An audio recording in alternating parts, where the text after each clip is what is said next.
Let me give you a quick demonstration here. This is something I love to do with my clients.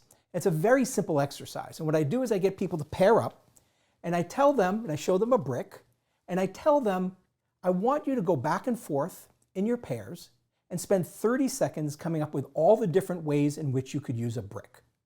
And then they go, and about 30 seconds later, we do a quick debrief, and I ask them what types of solutions, what types of uses of a brick did they find? And they were pretty consistent across all groups. The first thing is we tend to focus on construction. Bricks are for construction, so we might use it in a patio or a chimney. But then we start looking at the attributes of the brick. So a brick is heavy, so we might weigh something down and use it as a doorstop, or it's rough, so I could use it as an abrasive somehow. Or maybe we look at the holes and use the holes in the brick for something.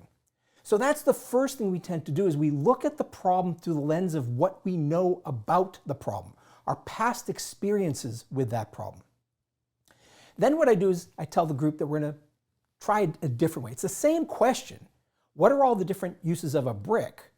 But this time I say you have to limit yourself to one random context. So for example, if the random context were on the body, and I said you needed to develop as many solutions as you can for the use of a brick on the body, you might say, well, if it's a brick, you can pump up your biceps. You could put it on your head and use it to improve your posture. You could use it as loofah if you have really, really rough skin. Or you could, I'm a shorter guy, I could strap it to my shoes and give me a little extra height. When I ask audiences, which of these methods yielded solutions that they felt were more creative? And I want to be clear, I don't mean it was easier, and I don't mean they found more solutions, but the solutions they found were a little further afield and maybe more valuable and relevant.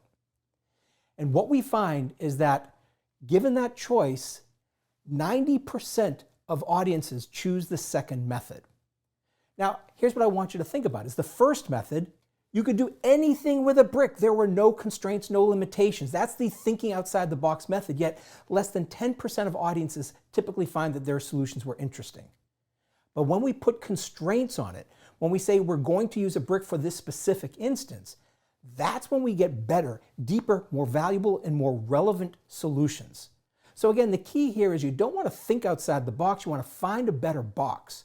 You want to recognize that the box, the constraints, are actually your friend as long as they are the correct constraints. And that's sort of the art and science of innovation, is getting those constraints just right.